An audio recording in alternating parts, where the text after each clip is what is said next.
Rule 21 is a civil rule here in Oregon, so that just refers to the rule under which the motion is brought. It's a motion that you bring at the earliest stages of a case to have the case dismissed. So before any discovery has gone on, typically even before an answer is filed, is when this motion would happen. And so because it's so early in the case, it needs to be on a very foundational issue in terms of why the court would not allow the case to continue. So the most common motions that you'll see under this rule are for things like the statute of limitations having expired, improper service, so the case was never actually commenced, or foundational issues that would address whether it's even an appropriate court for the case, which would be personal jurisdiction motion or venue motions.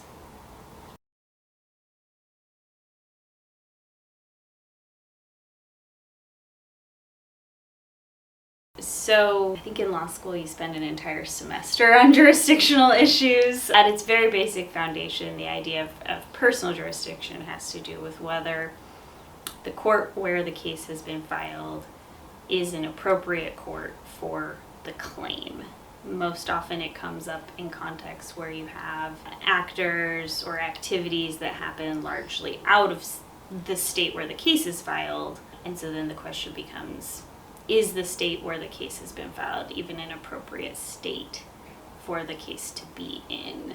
Often it has to do with, would it be a significant burden or a surprise to the party who is being sued to have to come to that state and defend the claims in a state versus a state where they may have more directly acted or been involved in whatever the transaction, injury, what have you, is involved. So very common issue to be considered in cases that involve things like manufacturers, or in this case our client was a seller of an RV and that sale had gone on in the state of California.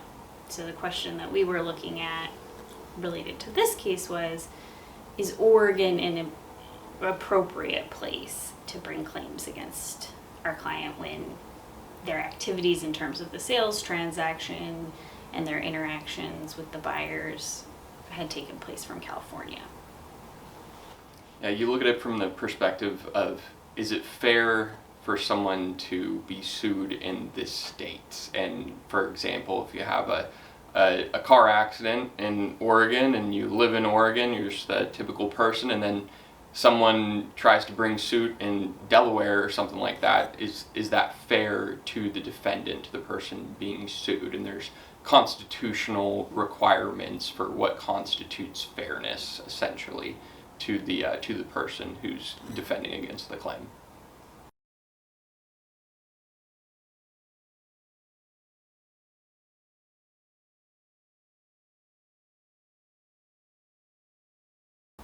Great question. Just because an injury occurred in a particular state, a lot of different things can have happened along the way that remove the injury from the original activity complained of. So again, a very common context for this is in the world of manufacturing or products generally. Just because your product ends up in a particular state doesn't necessarily mean that it's fair to sue the manufacturer or the seller of that product in that state. This case is an example of that. The sales transaction happened entirely in California.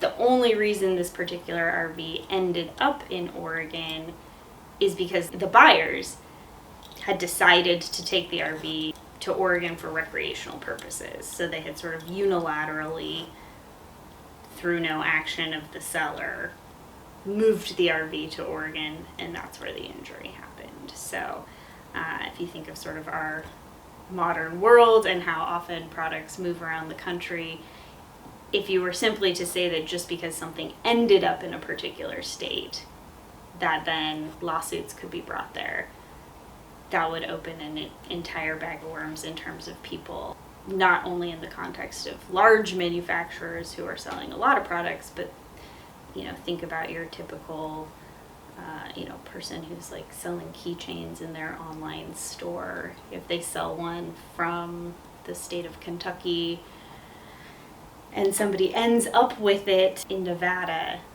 should that individual have to go to Nevada and defend against a lawsuit when all of their business activities other than maybe shipping out the product all happened in an entirely different state?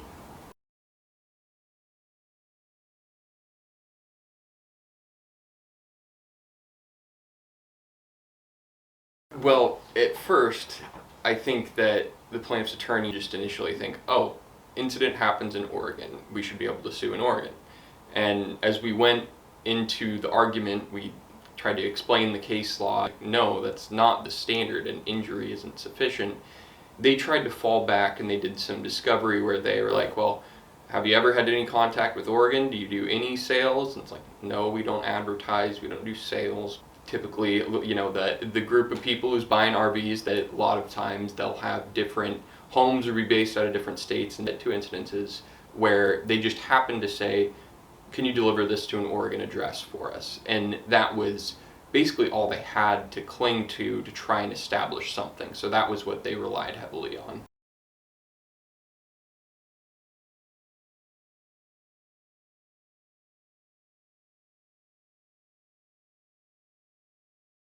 So the court was asked to consider whether our client based in California had sufficient, what they call minimum contacts with the state of Oregon that would make it reasonable for them to face suit in Oregon.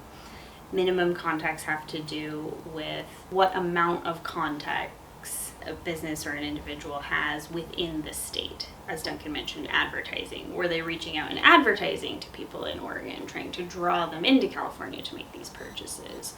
Or were they actively in some way engaging in business? The plaintiffs pointed to these two deliveries of other RVs saying, well, look, you have some contacts with the state of Oregon because in these two prior instances, you at least delivered the product that you're selling, these RVs, into the state of Oregon. But the case law is more specific than just any contact whatsoever with the state being sufficient overall minimum contacts to create jurisdiction.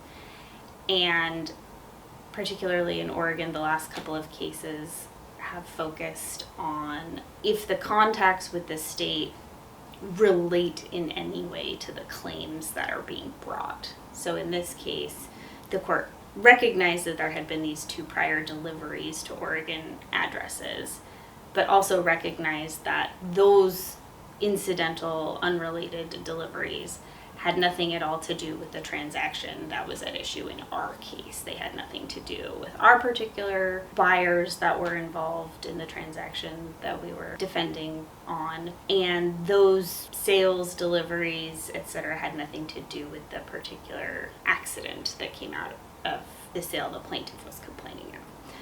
So the court, considering those together, said, well, yes, there have been some slight contacts with the state by virtue of making these deliveries, but those contacts have nothing to do with these plaintiffs, with the claims that they've brought, the injuries they're alleging, and because there's absolutely no relation between them, the contacts identified don't reach that constitutional threshold of minimum contacts, such that it would be reasonable for our client to expect the suit from these plaintiffs in the state of Oregon. Maybe if something had gone wrong with one of those particular deliveries as they're sending the RV in those instances into the state, there'd been an accident along the way. For other plaintiffs in other circumstances, those contacts could potentially have been enough, but not when it came to our client in this case, where none of our client's activities with regard to these plaintiffs had any connection to the state of Oregon.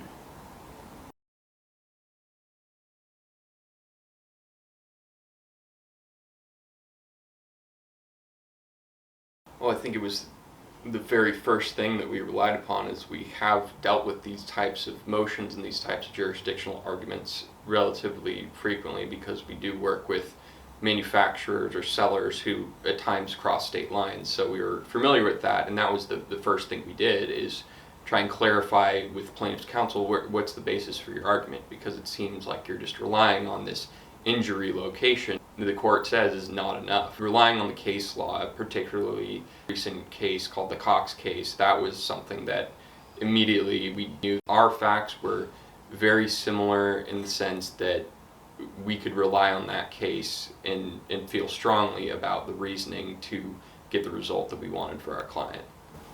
Yeah.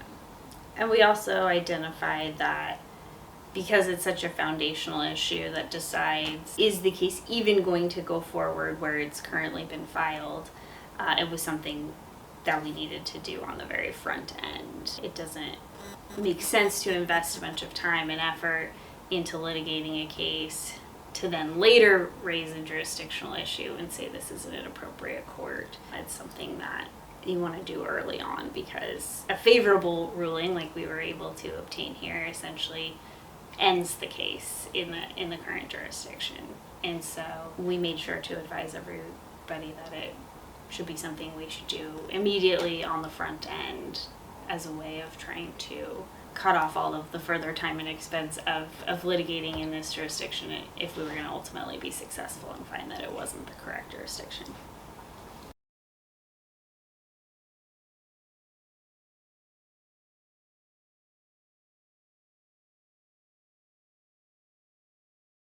Basically because even though the standard is minimum contacts, any contact is not sufficient to hit that threshold. And so obviously plaintiffs were hoping to keep the jurisdiction in Oregon as a more convenient jurisdiction for them and their counsel. So they identified some contacts with the state, were hoping that those would be enough. But our argument was they're so completely unrelated to the issues that were going to come up in our case that they wouldn't form a foundation for broad jurisdiction in Oregon over any potential plaintiff and claims that they might have that had nothing to do with those deliveries. Yeah, I think during oral argument, the court was really interested on, the incidental nature of this. It wasn't like we were calling up Oregon individuals saying, hey, come down to California or buy an RV or buy one online and we'll ship it up. It was purely the fact that the individuals who bought these RVs after the fact happened to say, hey, will you deliver them to this address?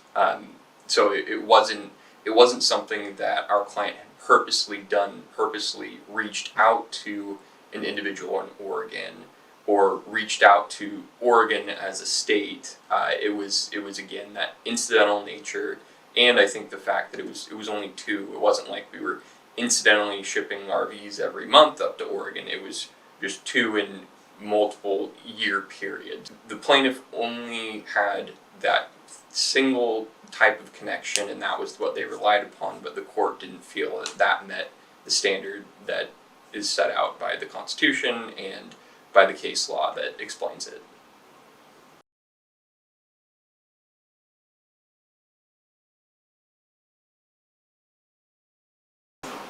So within the last couple of years, Duncan mentioned the Cox case that came out of our Oregon Supreme Court. That case involved a question of whether there was jurisdiction in Oregon over a manufacturer who manufactured component parts that were ultimately installed in a final product. The component part manufacturer had some business dealings in Oregon, but not related to this particular type of component. They had sold the components to another East Coast company that had incorporated those components into their final product, and their final product ultimately ended up in the state of Oregon. The question that the Supreme Court was looking at in the Cox case was whether the component manufacturer could be expected to be sued in Oregon, given that their component part ultimately, by being incorporated in this final product, was sold within the state of Oregon. And the court looked at the fact that, yes, they did have some business contacts in Oregon, not related to these particular components. Other than that, their only relationship with the overall claim that was being made against them was that they had sold some parts to another party, that party had put them in their product, and that is how the components ultimately ended up in Oregon. And so looking at it through that lens, the court said that alone is again, not going to be sufficient contacts of the component part manufacturer with the state of Oregon for them to come be sued in the state of Oregon. Again, that case only was released in the last 3 to 5 years. And so, given that it was so recent and it seemed so analogous to the situation that we were looking at with a couple of incidental deliveries, but those deliveries being unrelated to the actual product or type of injury that came up in our case, we were hopeful and ultimately turned out to be right that the trial court would view those as very similar situations and rule in the same direction for us that they did in the prior case law.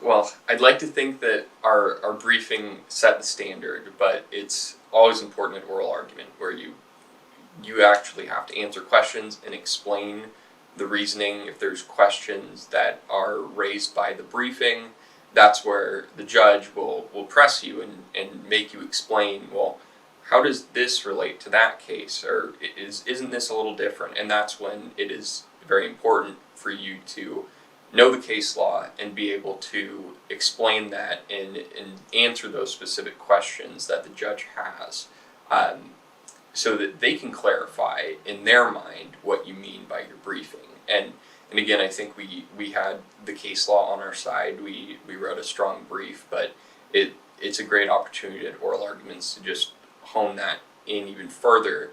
And on the other side, the other attorney is getting asked these types of questions as well.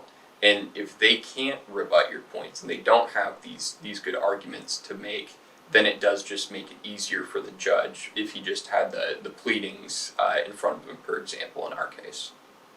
Didn't the judge have some questions for you at oral argument, particularly about the fact that our client had a website that anyone around the country could access? Yes, that was brought up. That was, again, something that the plaintiff was trying to point to, but again, we made it clear to distinguish that isn't sufficient, just having a website that anyone could access, because theoretically I could access that website in another country. But it was the fact that the website had specific states that were advertised to, or specific regions of California that were advertised to that weren't Oregon. That was, again, something that we could clarify, that just the pleading itself may not have been able to fully flush that out for the judge. So that, again, value of oral arguments, being able to answer those questions and distinguish your facts from cases that you don't want to be related to, or explain why your case is analogous to the authority that you're relying upon, is very important.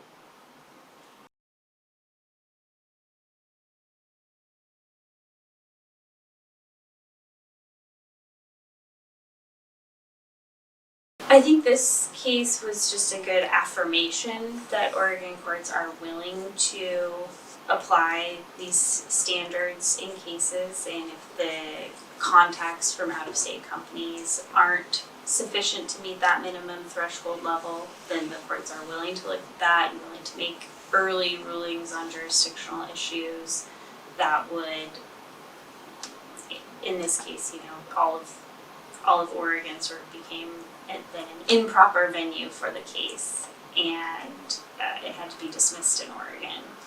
So it's good to know that even though these standards are out there and you spend months and months in law school focusing on them, that they do have an impact, they do apply, and it's something to be looking at the earliest stages of a case when you've got out-of-state companies.